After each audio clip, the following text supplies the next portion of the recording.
तो अगर आप नीट 2027 का प्रिपरेशन कर रहे हो तो यार आज की वीडियो पूरी और पूरी आपके लिए है, क्योंकि आज की वीडियो अगर आप देखते हो तो आप पूरा डायरेक्शन चेंज हो सकती है लाइफ की। क्योंकि जानते हो ज़्यादा से ज़्यादा स्टूडेंट हार्ड वर्क करते हैं लेकिन बिना रोड मैप के, और बिना रोड मैप के आपको जैसे पता है सक्सेस मिलना बहुत ही मुश्किल होता है। तो क्या रोड मैप के लिए सबसे पहले दिमाग में एक चीज़ क्लियर करो, नीट क्रैक करना इम्पॉसिबल नहीं है। Cracking NEET is not impossible, but दोस्त आप सोच रहे हो कि रैंडम पढ़ाई कर करके और इधर उधर से बुक पढ़ करके कोटम ऐसे वर्मा सब लगा करके अंदर 2 मंथ्स कौन सा बुक लगा कर आप सिलेक्शन कर लो, आपका हो जाएगा। कभी नहीं होने वाला मेरे दोस्त। सिलेक्शन के लिए आपको एक क्लियर रोड मैप चाहिए यार, क्लियर रोड मैप चाहिए, clear road map on which आप यू हैव टू मेंशन कि क्या पढ़ना है, क्या पढ़ना है, फालतू चीज नहीं पढ़ना है। जैसे कोई भी बुक नहीं उठा लेना है, ऐसे वर्मा कोट उठा के आप ओलंपियाड की तैयारी नहीं करना है तो कुछ बुक पढ़ने लगोगे। क्या पढ़ना है, कब पढ़ना है, सब टाइम निर्धारित करना पड़ेगा, टाइम आपको सेट करना पड़ेगा कब पढ़ना है, कैसे रिवाइज करना है। The most important thing to cracking NEET is to revise how. जो सबसे ज़्यादा रिवाइज करेगा सिलेक्शन मेरे तो उसी को होने वाला है। The main 5 step thing is to revise to get any college, government college, समझ लो। तो revise is the most important. कब पढ़ना है, क्या पढ़ना है, ये इम्पोर्टेंट है मेरे दोस्त। आपको रोड मैप चाहिए, इसलिए आप today I am going to discuss the same road map करिए एंड दैट। तो क्या road map? Hello Bhondu sir, तो today I am going to discuss हम लोग नीट 2027 के बारे में हम लोग बात करने वाले हैं, जो अपकमिंग नीट एग्जाम हम लोग होने वाला है नेक्स्ट ईयर। तो इस वीडियो में आज हम लोग रोड मैप के बारे में बात करने जा रहे हैं, क्लियर रोड मैप के बारे में कि क्या पढ़ना है भाई। फालतू रैंडम स्टडी नहीं करते रहना कि सो राइट हम लोग बोर्डम हो जाए, बोर्ड हो सकते हैं हम लोग, वो नहीं करना। तो आज हम लोग क्लियर रोड मैप आप लोग को बताने जा रहा हूँ, ठीक है। ये रोड मैप दोस्तों आप लोग के लिए बहुत इंपॉर्टेंट है, बहुत इंपॉर्टेंट है। रोड मैप जान लेना, समझ लेना। इस रोड मैप आपको देखो, सबसे पहले तो फेज 1 फाउंडेशन फेज इसको हम लोग बोलेंगे, तो इसमें आप लोग क्या करोगे, अपने आपको बिल्डिंग करोगे, कैसे अपने आप को स्ट्रॉन्ग करोगे, इसलिए इसको इस फेज का क्या नाम है, फाउंडेशन फेज, फेज 1 इसको बोलते हैं। इसमें आपको क्या करना है दोस्तों, एनसीईआरटी को लाइन बाय लाइन, बिना बकवास के डायरेक्टली स्टार्ट कर दिया हूँ। एनसीईआरटी को लाइन बाय लाइन पढ़ना है और समझते रहना है क्या लिखा हुआ है भाई। C4 साइकिल है, C3 साइकिल है, अच्छे तो समझना है कौन सा साइकिल। एनसीईआरटी को लाइन बाय लाइन जहाँ पे भी लिखा हुआ है, एल्डोड कंडेंसेशन, केमी-0 रिएक्शन, केमिस्ट्री ऑर्गेनिक कुछ भी हो, तो एनसीईआरटी को लाइन बाय लाइन आपको समझना है, पढ़ना है, ठीक है। सेकंड पॉइंट, कंसेप्ट क्लियर करते रहना है। क्या सब पढ़ रहे हो, ऐसे नहीं कि पढ़ रहे हो अंदाजे पढ़ लेगा, समझ लो हिंदी में इंग्लिश राम खाता Ram it's mango and that's all, नहीं, ऐसा कुछ नहीं करना है। आपको कंसेप्ट साथ में लोग विथ लर्निंग कंसेप्ट भी आपको क्लियर करते रहना, सो दैट कि आपको एग्जाम में ज़्यादा परेशानी कठिनाई की समस्या न करना पड़े। समझ जाओ मेरी बात। थर्ड पॉइंट में मेरे दोस्तों की नोट्स बनाते रहना है। ये नहीं कि पूरा पेज उठा के नोट्स बना दिया, ना भैया जी, 1 पेज 2 पेज है, जैसे पूरा बोर्ड के है, तो जैसे अभी देखो फाउंडेशन पेज में हम लोग क्या मेन चीज डिस्कस करने वाले हैं, अपन वही लिखा है। तो ऐसे आप लोग की क्या आप लोग का नोट्स में इंपॉर्टेंट है, एलगी में क्या, एनसीईआरटी तो खैर हटाओ, जैसे रिएक्शन पढ़ते हो, कुछ भी रिएक्शन होता है नोट्स में सिर्फ क्या है, ये कार्बन इसको हीट करोगे क्या मिल जाएगा, तो नोट्स में सिर्फ आपको वही लिखते रहना, ठीक है। वट एवर रिएक्शन, मुझे याद नहीं कौन सा रिएक्शन हो, सब heating effect what ever, notes में एकदम काट छाट के एकदम समरी के तौर पे लिखना, ठीक है, बस ये। और साथ में मेरे दोस्त आपको जो पढ़ रहे हो उसका रूटीन जो बनाए आप लोग को एकदम सिंपल रखो। एकदम रूटीन आपका क्या होना चाहिए, एकदम सिंपल होना चाहिए, जिसमें आपको कम से कम या अपने हिसाब से 6 से 8 घंटा पढ़ाई यू हैव टू, मतलब आपको देना ही पड़ेगा पढ़ाई में, मतलब देना ही पड़ेगा। क्या जरूरी नहीं 6-8 घंटा ही दे, मतलब कोई समझ रहा ना, एक मतलब कहावत है, मतलब एक बात कहा जाता है, जरूरी है ना, थोड़ी ना कि कोई केमी-0 रिएक्शन किसी को 1 मिनट में समझ में आ रहा है, किसी को 1 घंटे लग जा रहा है, किसी को समझ ही नहीं आ रहा है, जैसे मेरे तरफ तो समझ रहा है ना। तो अब मिनिमम आपको कोशिश करना है 6 से 8 घंटे आपको डेली पढ़ाई करनी है, ठीक है।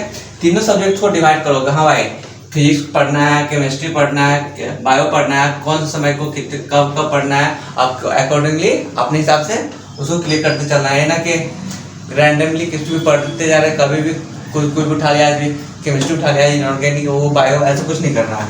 तो आपको ध्यान देना है, ठीक है। तीनों सब्जेक्ट को डिवाइड करना है और कल को पढ़ना है, मैंडेटरी आपके लिए। और हर दिन रिवीजन इज तो भाई करना is mandatory for you guys. Without revision selection नहीं बोलता मेरे दोस्त। You have to revise everything daily and so on. Without revision आपको सक्सेस नहीं होने वाला for sure। और याद रखना मेरे दोस्त, इतना जो आप जल्दी सोच रहे हो, बहुत जल्दी सब सिलेबस कंप्लीट करते जा रहे हैं, सबसे जल्दी सिलेबस कंप्लीट कर रहे हैं, वो मैटर नहीं करता है। व्हाट मैटर है? क्लैरिटी। क्या पढ़ रहे हो, समझ रहे हो कि नहीं, अच्छे से नोट्स बना रहे हो कि नहीं, अच्छे से। Clarity is much greater than what? Speed. जो स्पीड से आप पढ़ रहे हो, स्पीड पे मत फोकस करो, आप क्लैरिटी आपको समझने में फोकस करो। आपको चीजें समझ में आ रही है कि नहीं आ रही है, इस पे, ठीक है। सो यार, the most important phase of your NEET preparation journey क्या है? फेज 2 जिसका नाम है, जिसमें आपको प्रैक्टिस करना और क्या इम्प्रूवमेंट आपको मिलते जाएगी साथ में। प्रैक्टिस, आपको क्वेश्चन प्रैक्टिस इतना करना है, you have to question practice इतना करना है, इतना प्रैक्टिस करना है क्वेश्चन प्रैक्टिस कि आपको इम्प्रूवमेंट दिखने लग जाए। कैसे? आप कॉन्सेप्ट आपने पढ़ लिया, कैरेंटिव रिएक्शन क्या होता है, आर्गुलर कंडेंसेशन क्या होता है, फ्रीडल रिएक्शन क्या होता है, तद रिएक्शन पढ़ लिया आपने, समझ रहे हो, एसिटाइजेशन क्या होता है। लेकिन कॉन्सेप्ट जब तक आप अनटिल अनलेस आप क्वेश्चंस नहीं प्रैक्टिस करोगे, हाउ कैसे आप रिकॉग्नाइज करोगे खुद को कि हमें इम्प्रूवमेंट मिली है नहीं, मिली कॉन्सेप्ट पढ़ने से कुछ लाभ मिला हुआ है नहीं, कैसे पता चलेगा? इसके लिए क्वेश्चन प्रैक्टिस आपको करना पड़ेगा। क्या क्या लगाना पड़ेगा भाई? क्वेश्चन प्रैक्टिस में मेनली तो एमसीक्यू करना पड़ेगा। ये एमसीक्यू में कौन सा ऐसा तो रैंडमली नहीं। सबसे पहले दोस्त PYQ stand for previous year question.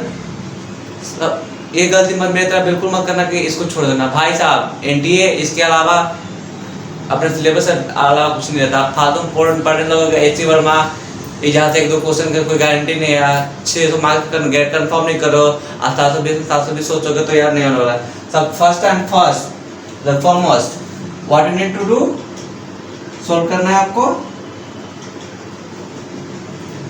PYQ। उसके बाद आप NCERT लगा सकते हो, बैक एक्सरसाइज एग्जाम्पलर। तो दोस्तों यार इतना क्वेश्चन प्रैक्टिस आप करोगे तो आपको मिस्टेक्स भी आपको दिखेगी, क्या हमने सही करी नहीं करी है। याद रखना दोस्तों, यही मिस्टेक है जो आपको इम्प्रूव करती है, ना कि आपको डाउन कराती है। मिस्टेक्स ही ऐसा है ना, आप जब गलती नहीं करोगे ना तो आपको पता ही नहीं चलेगा कहाँ पे रुक रहे हो, कहाँ पे गलती करने से पता चलता है कि मेरे में क्या कमी है नहीं कमी है। समझ रहे हो ना मेरा गेटिंग में डेट ना, मैं क्या कर रहा हूँ। हाँ, वही कह रहा हूँ कि जब until and you want make mistakes, आप नहीं पहचान पाओगे वेयर यू स्टैंड। समझ रहे मेरी बात ना? जब तक आप मिस्टेक नहीं खड़ा करोगे, आप नहीं पता चला कहाँ पे खड़े मतलब स्टैंड करते हो। तो मिस्टेक्स भी यहाँ पे जरूरी है मेरे दोस्तों, ठीक है। तो यही है। और याद रखना, एटलीस्ट लास्ट में यही बोलता हूँ कि at least you have to target daily how much question, 100 से 150 क्वेश्चन आपको प्रैक्टिस करना है एवरीडे, टारगेट रखना है। क्योंकि यार फिजिक्स है, NCERT PYQ है और तब तक आप टेस्ट आपको देना पड़ेगा। तो प्रैक्टिस करना कि एग्जाम से 6 महीने पहले तक 100 से 150 क्वेश्चन आपको डेली हो जाना चाहिए। मतलब उतना हाथ में एग्जाम में भी जाकर देखो ना, NT-NEET में तो 45 क्वेश्चन करना है ना 45 मिनट में। अब कोशिश करते रहना है कि 1 घंटे का आसपास में इतना क्वेश्चन हो जाए, ठीक है। तो हाँ मेरे दोस्तों, अब हम लोग आ चुके हैं फेज 3 में, जिसे हम लोग बोलेंगे रिवीजन और टेस्ट फेज। इस पेज में आप लोग नाम से ही पता चल गया कि रिवीजन और टेस्ट भर के देना है। क्या भर के रिवीजन और टेस्ट फेज देना है, जिसमें आपको फुल सिलेबस रिवीजन कर लेना है, 1 बार 2 बार जितने बार हो सके आपसे full syllabus revision, so that कि आप लोग नीट एग्जाम में या नीट एग्जाम से पहले तैयार हो सके कि आप पूरा एग्जाम के लिए तैयार हो या नहीं। समझ लो ना? तो आपको फुल सिलेबस रिवीजन कर लेना है। मॉक टेस्ट आपको हर वीकली 1 या 2 देते रहना है, सो दैट कि आपको कमजोरी, वीकनेस और मिस्टेक आप जो कर रहे हो वो आपको पता चलता रहना चाहिए। मॉक टेस्ट ये तो मस्ट है, देना ही है भाई, मस्ट है, ठीक है, मस्ट है देना। और टाइम मैनेजमेंट मॉक टेस्ट देने से पता चल जाएगा कि टाइम मैनेज हो पा रहा है नहीं, टाइम मैनेजमेंट भी आपको पता चलता रहेगा मॉक टेस्ट देने से, ठीक है ना। सही बात है कि मॉक टेस्ट दो, टाइम मैनेजमेंट सब पता चल जाएगा। फुल सिलेबस रिवीजन तो कर लेना ही है।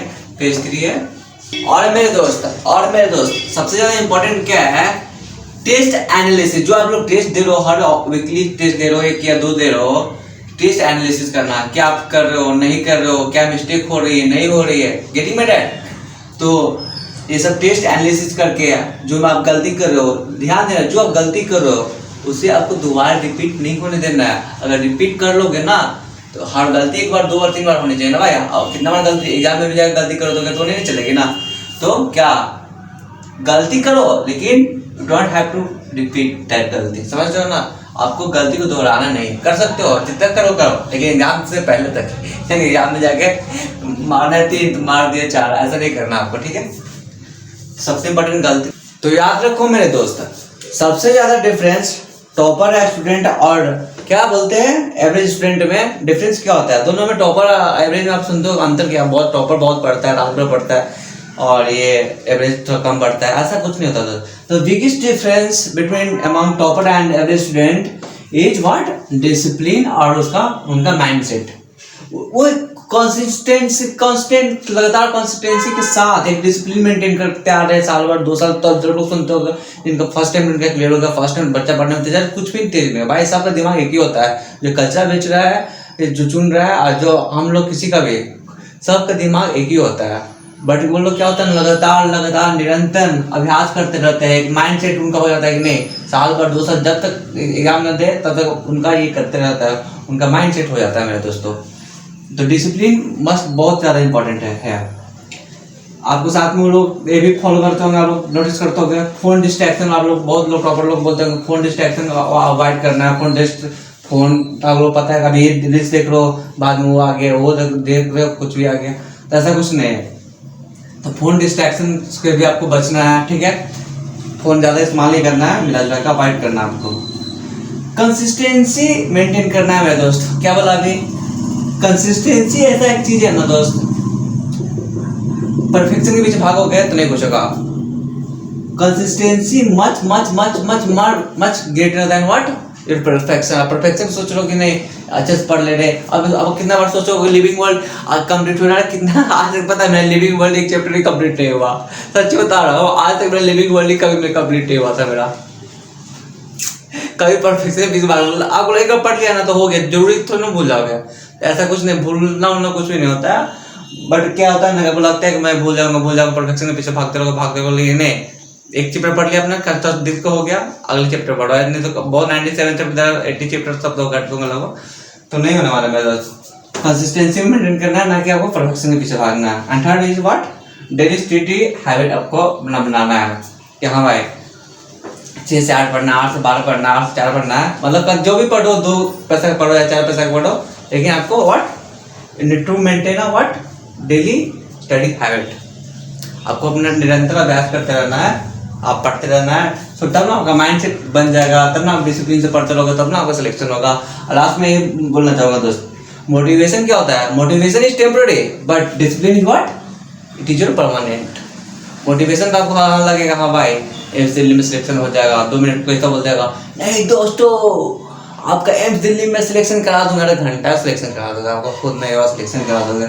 आपको डिसिप्लिन एंड माइंड सेट करते रहना, तभी आपको कुछ हो सकता है, नहीं तो नहीं होगा, ठीक है। हाँ तो यार इतना आप टेस्ट दे रहे हो, तरह के मिस्टेक एनालिसिस कर रहे हो, तो लास्ट में यार यही बोलना चाहूँगा कि कभी कभी आपको लग सकता है कि मेरे से नहीं होगा सिलेक्शन, कभी मेरा हो ही नहीं सकता है, तो यार हार क्या मानना, अपने आप को तो सोचना, इतना मॉक दे रहे हो, तरह तरह के क्वेश्चन प्रैक्टिस कर रहे हो, तो सबके साथ ऐसा होता है, डाउनफॉल आती है सबकी लाइफ में, तो कभी कभी आपको लग सकता है कि नहीं होने वाला, लेकिन ध्यान देना, आप तरह तरह मॉक स्कोर लो आएगा तो ऐसा नहीं सोचते हैं, कॉन्फिडेंस आप में टूटेगा कि नहीं यार नहीं होगा, उसका तो हो जा रहा है, उसका अच्छा स्कोर आ रहा है, ऐसा कुछ नहीं है मेरे दोस्त, सबके डाउनफॉल आते रहती है। लेकिन हाँ मेरे दोस्त, यही वो मोमेंट है ना जब मैक्सिमम लोग क्या गिव अप कर देते हैं, मैक्सिमम लोग गिव अप कर देते हैं, यही मोमेंट होता है।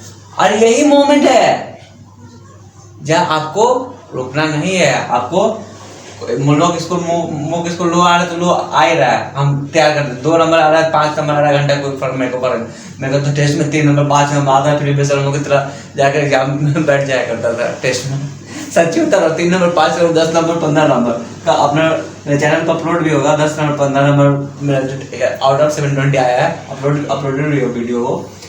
तो आपको रुकना नहीं है, यही वो मोमेंट है जहाँ मैक्सिमम लोग का सिलेक्शन होता है, और यही वो मोमेंट है मैक्सिमम लोग गिव अप कर देते हैं, और यही वो मोमेंट है जहाँ आप लोग का आपका सिलेक्शन होगा। तब कैसे, जब आप रुकोगे नहीं, 10 नंबर 15 नंबर कितना 320 है 120 है, आपको देते जाना है, कंटिन्यू करना, मूव ऑन करते रहना, ठीक है। तो ये मेरे दोस्त, तो हाँ मेरे दोस्तों, लास्ट होते होते यही बताने जा रहा हूँ कि जो भी आप रोड मैप में मैंने आपको बताया अभी कि कैसे कैसे क्या क्या करना है, अगर आप उसे फॉलो करते हो मेरे दोस्तों, तो फॉर श्योर डेफिनेटली नीट 2027 आपका होने वाला है, फॉर श्योर। और याद रखो मेरे दोस्तों, स्टार्ट परफेक्ट मत करो, जरूरी नहीं कि स्टार्ट परफेक्ट हो, लेकिन स्टार्ट करो। स्टार्ट परफेक्ट करना कोई मैंडेटरी नहीं है, बट लेकिन स्टार्ट करो। और याद रखो मेरे दोस्त, consistency beats talent. What? Consistency beats talent most of the time.